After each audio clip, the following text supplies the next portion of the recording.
5, 4, 3, 2. 79वें स्वतंत्रता दिवस की आप सभी को हार्दिक शुभकामनाएं। 15 अगस्त 1947 आधी रात का वो लम्हा जब भारत ने आज़ादी की पहली सांस ली। सदियों की गुलामी, लाठियों, जेलों और बलिदानों के बाद ये दिन आया था। आज़ादी के साथ ही आया था सबसे बड़ा जख्म, विभाजन। भारत और पाकिस्तान के बंटवारे में लाखों लोग मारे गए और लाखों लोगों ने घर छोड़ा।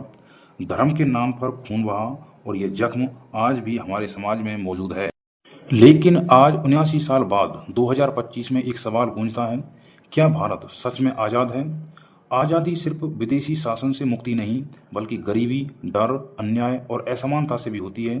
तो आइए चलते हैं 1947 से 2025 तक के इस सफ़र पर। यहीं पर आपसे एक बात कहना चाहूँगा, जो भी हमारे इस चैनल पर पहली बार आया है, कृपया करके इस चैनल को सब्सक्राइब कर लीजिए। 1950 में संविधान लागू हुआ, दुनिया के सबसे बड़े लोकतंत्र का जन्म हुआ, पर गरीबी, भुखमरी, जातिगत भेदभाव, ये जंजीरें टूटना अभी बाकी थी। बात करते हैं हम आज की, क्या हम सच में आज़ाद हैं? भारत आज दुनिया के सबसे बड़े लोकतंत्र के रूप में जाना जाता है, लेकिन क्या लोकतंत्र की आत्मा जिंदा है? सत्ता और विपक्ष दोनों जनता की आवाज बनने के बजाय एक दूसरे को गिराने में व्यस्त हैं। अब बहस विकास पर नहीं होती, बल्कि जाति, धर्म और भाषा के नाम पर नफरत पर होती है।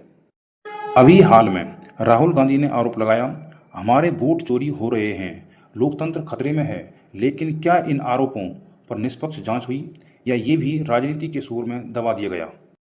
आज राजनीति का हथियार है बांट कर राज करो, जाति के नाम पर, धर्म के नाम पर और अब भाषा के नाम पर। हम एक दूसरे को अपने ही देश में भारी कहने लगे हैं, विकास की बातें पीछे और नफरत के नारे आगे हैं। भारत में भ्रष्टाचार अदृश्य जहर है। भ्रष्टाचार हमारे सिस्टम की नसों में जहर की तरह बह रहा है। सरकारी फंड गरीब तक पहुंचने से पहले ही बीच में दलाल, अफसर और नेताओं के गठजोड़ में निगल लिए जाते हैं। रोज टूटते पुल, अधूरी सड़कें, घटिया निर्माण, ये सिर्फ हादसे नहीं, ये सबूत हैं कि कैसे भ्रष्टाचार जान ले रहा है। हर साल सैकड़ों लोग इन हादसों में अपनी जान गंवाते हैं, लेकिन जिम्मेदार वो हमेशा बच निकलते हैं। देश का भविष्य उसका युवा होते हैं, लेकिन आज वही युवा सड़कों पर है। एसएससी, रेलवे और कई भर्ती परीक्षाओं में पेपर लीक ने लाखों सपनों को कुचल दिया है। छात्र सालों मेहनत करते हैं, रात दिन पढ़ाई करते हैं और एक रात में भ्रष्ट तंत्र उनकी मेहनत को मिटा देता है। प्रोटेस्ट होते हैं, लाठियां बरसती हैं और सरकार सिर्फ तारीख देती है, नौकरी नहीं।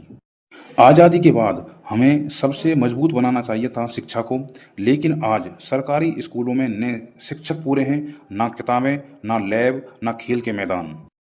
निजी स्कूल सिर्फ अमीरों के लिए हैं, गरीब का बच्चा वही पुरानी किताबें, वही टूटी छत और वही सपने। और खेल, क्रिकेट को छोड़कर ओलंपिक्स, कॉमनवेल्थ में हमारा प्रदर्शन निराशाजनक है, क्योंकि खिलाड़ियों के पास जूते तक के पैसे नहीं, ट्रेनिंग और सुविधाओं की तो बात ही छोड़िए। महंगाई अब सिर्फ एक आर्थिक शब्द नहीं, ये आम आदमी की रोज की लड़ाई है। दाल, दूध, गैस, बिजली सब आसमान छू रहे हैं। देश में प्रदूषण अदृश्य हत्यारा है। दिल्ली से लेकर मुंबई तक हवा में जहर घुल चुका है, सांस लेना अब सुरक्षित नहीं है। नदियां कचरे और जहरीले केमिकल से भर चुकी हैं, लेकिन नीतियों में प्रदूषण नियंत्रण से ज्यादा सिर्फ दिखावे के प्रोजेक्ट पर पैसा खर्च होता है। महिलाओं की सुरक्षा एक अधूरी लड़ाई है। हर दिन बलात्कार की खबरें आती हैं। राम रहीम जैसे रेपिस्ट थोड़े थोड़े दिन बाद पैरोल पर आ जाते हैं और पीड़ितों को न्याय वो सालों तक इंतजार करवाता है। महिलाओं के लिए सुरक्षा सिर्फ भाषणों में है, जमीनी हकीकत डर और असुरक्षा है। किसी भी डेमोक्रेसी कंट्री का मीडिया चौथा स्तंभ होता है, लेकिन आज मीडिया सत्ता का पोस्टर बन चुका है। मीडिया जिसे जनता की आवाज होना चाहिए था, आज सत्ता का प्रवक्ता बनकर रह गया है।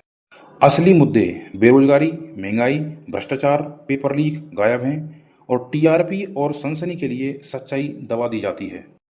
आखिरी सवाल ये है, आज का भारत कागज पर आज़ाद, लेकिन असल में अदृश्य बेड़ियों में जकड़ा हुआ।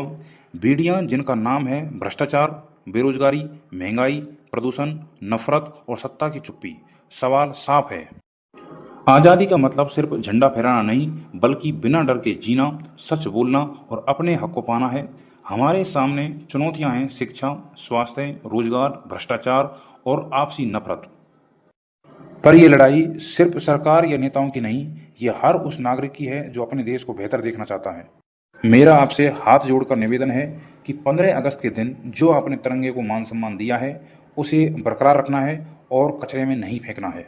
और यदि आप हमारे चैनल पर पहली बार आए हैं तो कृपया करके चैनल को सब्सक्राइब करें, और यदि वीडियो पसंद आई है तो वीडियो को लाइक एंड शेयर करें। जय हिंद, जय भारत।